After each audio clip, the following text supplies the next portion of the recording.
This is certainly a poem about death by exposure. It begins with a reference to the extreme cold. The violent metaphor knives us, conveys the vicious nature of the cold that freezes to the brain, dulling the senses and inhibiting conscious thought. Throughout, the weather is presented as being a more terrible enemy than the other army, and of course it is an enemy that affects both armies, thus displaying the universal nature of the poem. Having adjusted to the continual noise of battle, the soldiers are kept awake by the silence. It makes them nervous, fearful. The flares, instead of permitting them to see if all is well, cast only a distorting light that only confuses the men. But nothing happens. Stanza 2 brings a note of unreality to the poem. The barbed wire is compared to a bramble bush, and the wind seems to be caught in it. In the north, the guns flash, and the sound is so distant it seems some other war. What are we doing here? Owen asks. At such moments, when the weather seems the only enemy, such a question is particularly distressing. The cold dawn brings new misery, and it is spoken of as if it were an enemy amassing its troops for a fresh assault.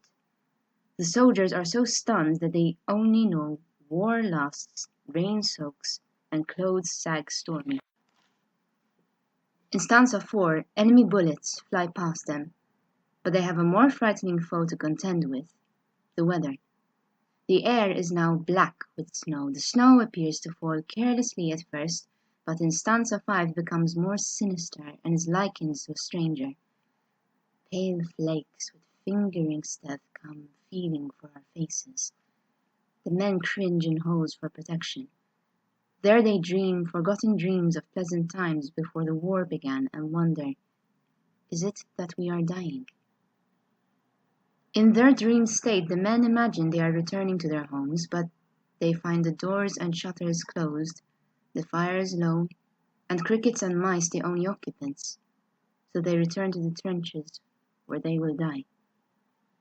In stanza 7, the soldier despair that the fires of love will ever burn again or spring return. They are not loath to die, for love of God seems dying. In such a cold and meaningless world, is there any point in living, says Owen. The last stanza returns to the theme of the cold and the frost that kills. The poem ends with the arrival of a burying party whose hands can barely hold their picks and shovels. They move among the dead men, pause over half-known faces. All their eyes are ice, but nothing happens.